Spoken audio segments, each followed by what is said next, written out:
Whistler.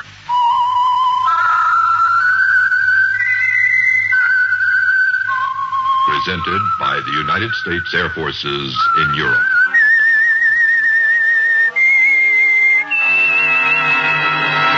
I am the Whistler, and I know many things, for I walk by night.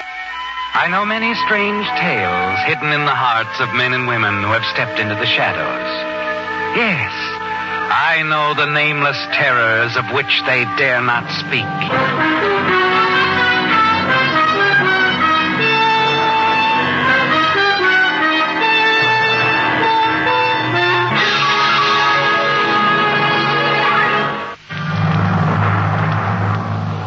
And now, the Whistler's strange story. Generous host.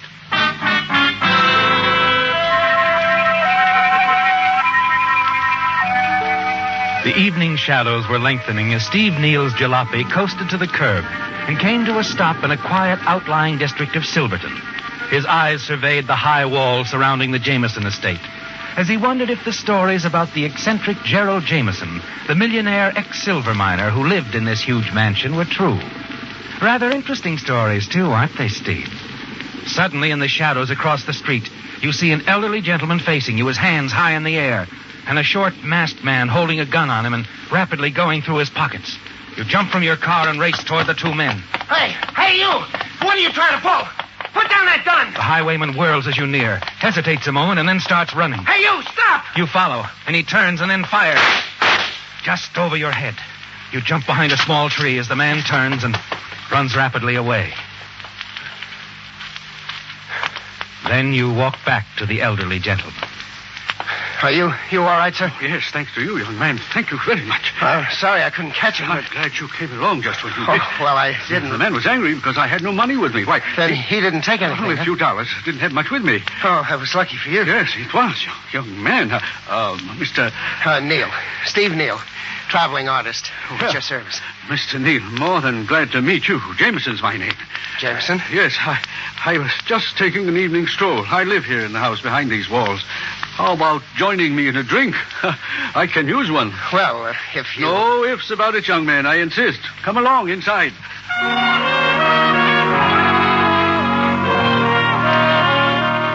You are soon seated in the large library of the Jameson mansion, aren't you, Steve? Listening to Gerald Jameson praises of your heroic rescue as the very sincerely concerned servant, Henry, brings you a drink. Your eyes survey the luxurious surroundings, and you smile to yourself as you realize the possibilities of your new position. You introduced yourself as a traveling artist, Mr. Neal. What did you mean by that? Well, I just decided to see the world, Mr. Jameson. Rigged up my jalopy and set out to paint my way around the U.S. Portraits, landscapes, anything that sells. I owe you a lot for what you did a few minutes ago. Oh, not at all. I'm glad I happened along when I did. Then perhaps you'll honor me by painting something for me. Well, since you put it that way, sir. Consider yourself spoken for, let's say, 2 landscapes and, one portrait. Well, you may not like my work. You better check some. I like you, young man, and I know your work will be good. Shall we seal the deal at, what is your price? Oh, not so good lately. Last one sold for $50. Would 600 be satisfactory for the 3? 600? And room and board while you're working. We have ample room here. Oh, this is my lucky day. Sure, it's a deal. And just when I didn't know where my next meal was coming from, as the saying goes. And then unpack, Steve. For a few weeks at least, you'll know where every meal is coming from. Your quick, daring action in Mr. Jameson's behalf solved all your problems, didn't it, Steve? At least temporarily. You decide to take your time on your painting assignments. And as the days pass, you hear some interesting stories about Mr. Jameson, especially the ones concerning his habit of keeping large amounts of cash in his safe at home.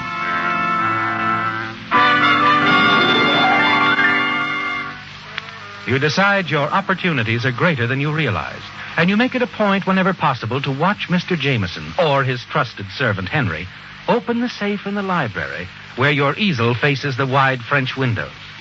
After a couple of weeks, you're certain you have the combination. But you're in no hurry, are you? No, you plan to continue your work, Wait for the ideal moment. Then one afternoon, as you're putting the finishing touches on your second painting, Mr. Jameson stands and surveys it approvingly. I hope you're as good at portraits as you are at these other things. Portraits? Yes. You see, I had it in mind to have you do a portrait of my niece. Your niece? My sister's girl, Ruth Royce. Oh. She's arriving by train tonight. 24 years old, quite beautiful. Well, if she's coming tonight, I'd better doll up a little for a change, huh? You look okay, except for a shave and a haircut. Oh, I'll get a haircut this afternoon.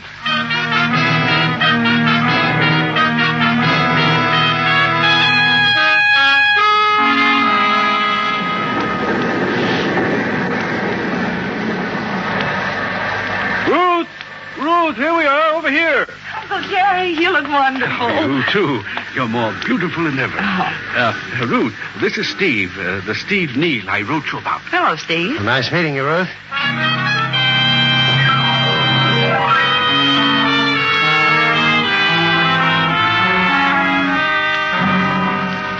Well, what do you think of your portrait so far, Ruth? I like it so far. Just reflecting a charming subject, that's all. Well, thank you, sir. Oh, Mr. Steve. Yeah? There's a telephone call for you. Oh, for me? Yes, sir. Didn't give his name, though. Oh, thanks, Henry. Telephone's always interfering with pleasant moments. Don't go away, Ruth. I'll be right back.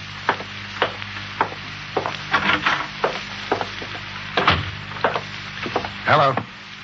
Hello, Steve. Yes, who's this? Frankie? I told you not to call me here. You've been paid. Yeah, but not enough, Steve. I gave you what you asked for. We're finished. That's what you think, Steve. What would happen if old man Jameson found out we framed that phony holdup you rescued him from?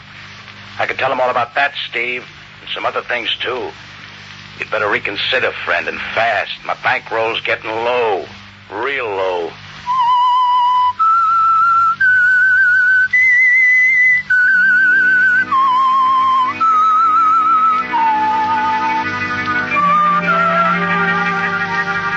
The unexpected phone call from Frankie Bixton is more than disturbing, isn't it, Steve? As a guest in the Jameson home, you've not only learned enough about his habits to help yourself to the contents of his safe and make a getaway into Mexico whenever you decide the time is right, you've also found what you think might be the answer to your financial problems for the rest of your life. In the person of Jameson's only living relative and heir, his attractive niece, Ruth Royce. But winning her affections will take time, won't it, Steve? Ruth is an intelligent girl and fully aware that you have nothing to offer her other than yourself.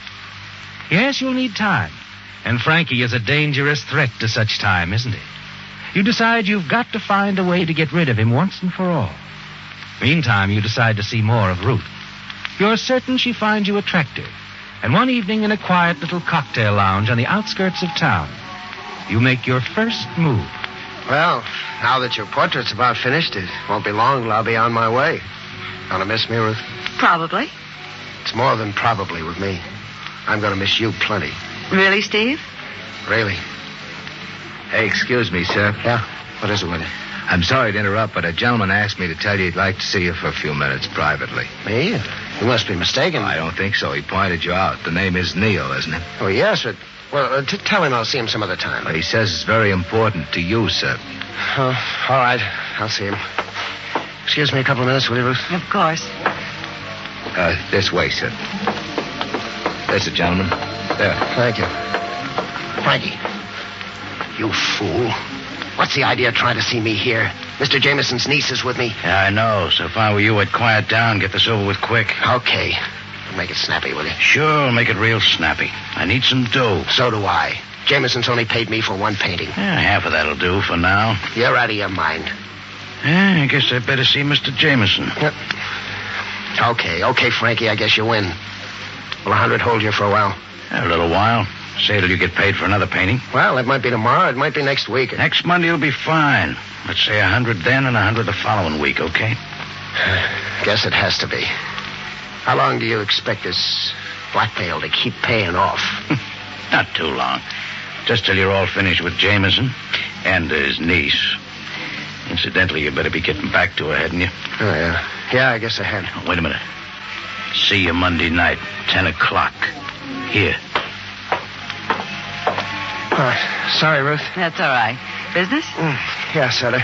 Fellow heard about my painting and made me a pretty fair proposition to Guess I got to think it over, though.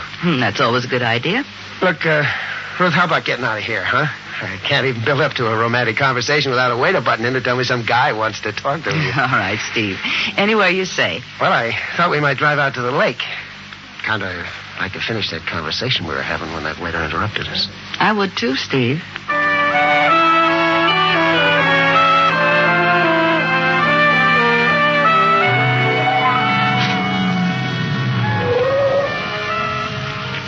This is a lovely spot for a talk, Steve. Beautiful moon, rippling water, everything.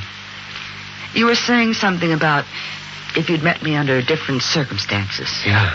What did you mean by that? Well, I just meant that if I'd met you and I didn't know anything about you, before I knew your uncle was a rich man, you might believe me if I told you how I felt about you. If I were to tell you now, you'd just think I was an adventurer after your money. And you wouldn't be. No. In my present situation, I wouldn't expect you to believe that. There's more to it than your present situation. Steve, there's something strange about you. Something that doesn't quite ring true. What do you mean by that? Well, those phone calls you get every now and then, for instance, and refusing to answer them in a town where you're supposed to be a stranger. And tonight when you came back to our booth from your business conference, you looked worried, almost frightened. Oh, well, you just imagine that. I was just thinking, that's all. And as far as those phone calls are concerned, I can explain them, too. It's just someone I met here in town that I didn't want to talk to. You'd laugh if you knew why.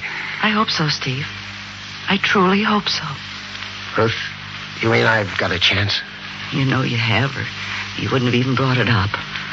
All I want to know is that you're on the level. What do I have to do to convince you? Oh, that's your problem. But if you really feel about me as you say you do, it shouldn't be very difficult. It'll be easy, honey.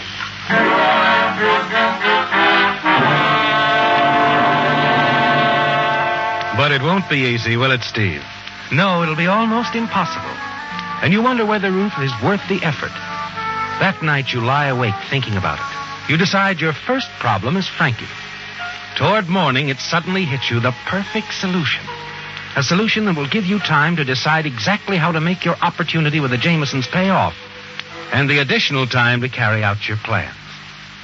The following Monday evening at 10 o'clock, you're sitting opposite Frankie in the cocktail lounge where he asked you to meet him. All right, you got my 100? No. Jameson hasn't paid me for any more pictures. Don't try to hand me that. I'm not handing you anything. Anyway, I've figured out a deal that'll make these $100 shakedowns of yours look like chicken feed. We can both get enough out of it to go to South America and retire for a couple of years. Where's the catch? No catch. Now, look, Frankie. Jameson keeps him $20,000 to $50,000 in his library safe all the time. What about it? I know the combination. Oh, yeah? What else do you know? There's French windows in that library. I can unlock them for you, give you the safe combination. Just be a robbery by a person or persons unknown. Maybe. What about the split? 50-50. You can mail my half to a guy named Joe Wells, care of the Mid-City Hotel, Bay City. That's me. Market hold till arrival. Now, I don't want any part of that dough near me till the heat's off. Probably frisk me, turn everything I got inside out. Someday next week, when things are cooled off, I'll drive over, pick up the dough, and powder out of here. You figured things okay. Except one. What's that? I don't get this big trust in me. Supposing I go for this setup. Wants to stop me from grabbing the dough and running out on you. In that case, it won't be a robbery by persons unknown. It'll be a robbery by Frankie Bixton. And I got a hunch the cops will find you real quick. With a little help from me. Yeah, I guess that adds up. When do you figure on pulling this off? Tomorrow night, 11 o'clock, right on the dot.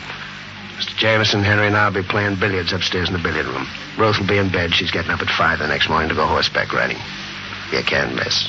Guess it's worth a chance. Now lay it out for me, huh? Okay. I'll lay it out step by step. Now look.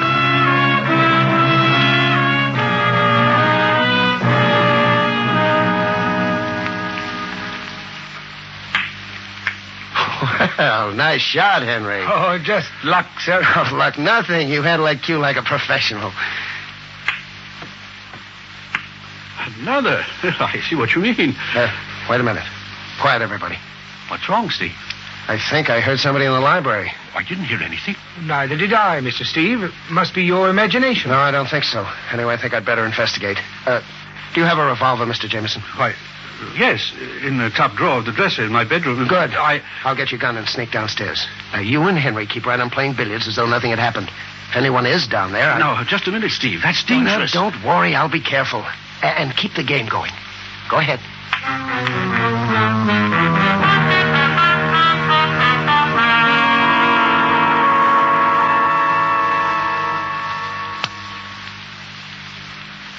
Okay, Frankie, keep quiet and keep your hands where I can see them. Steve. That's right. How much did you get? Around 20 grand, I think. What's the idea? Now, pull that plant out of that pot there by the roots, and all you have to do is lift it. I loosened the dirt and it wet it down an hour ago. Now, wait a minute. All right, now come on, move. I can let you have it, and you'll be another dead burglar. Double cross, huh? I said move. Okay.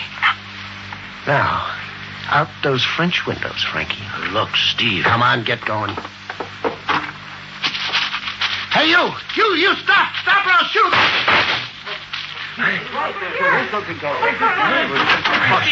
Steve, what happened? Are you hurt? Yeah, I'm sorry, Mr. Jameson, but he got away.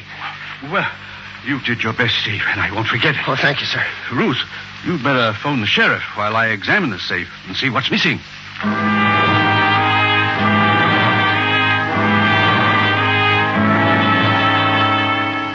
When the sheriff and his deputies arrive, you spend some anxious moments as they question you and examine the premises. But everything worked out exactly as you planned. You breathe a sigh of relief when they ignore the wet flower pot and leave. You're sure that by morning no one can tell the plant was tampered with. By 1 o'clock, you've retired for the night. But you're worried and a little frightened, aren't you, Steve? You know that Frankie knows you tried to kill him, and you know that he'll be around again and soon. You decide to stay close to the estate until you're ready to take the stolen money, forget about Ruth, and leave Silverton. A few days later... That about does it, Mr. Jameson. I can't polish it anymore. The portrait's excellent, Steve. You have real talent. Well, I'm glad you like it, Mr. Jameson. What about you, Ruth? Satisfied? Yes, I like it. Well, then I do, too. Well, I guess it's goodbye. Well, goodbye? Goodbye? I'm afraid so.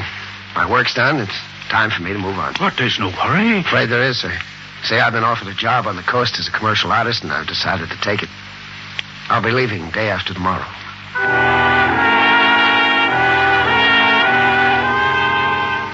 Just before dinner that evening, Mr. Jameson calls you aside and, as a reward for your bravery, tries to persuade you to accept an additional $500 for the paintings you've completed.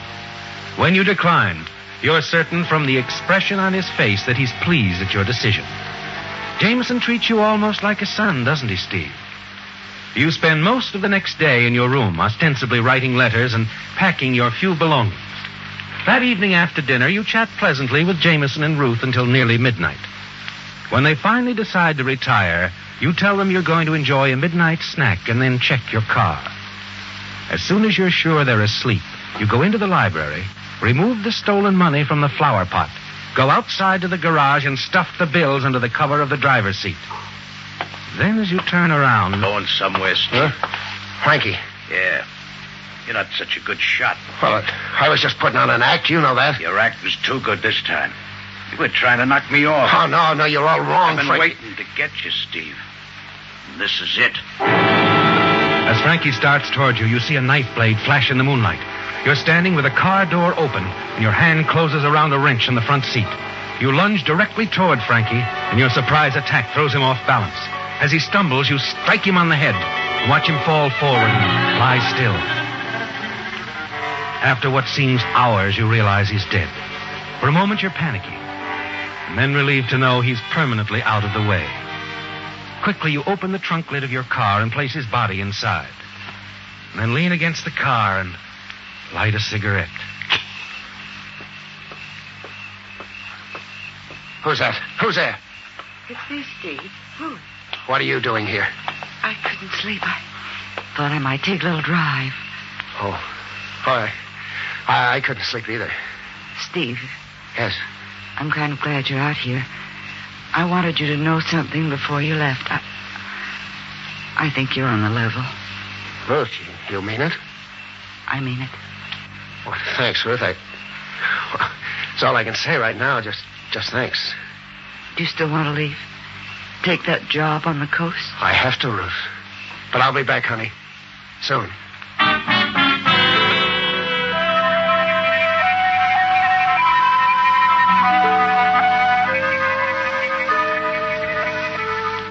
Well, Steve, your mission in Silverton is accomplished, isn't it? You have $20,000 under the seat covers of your car.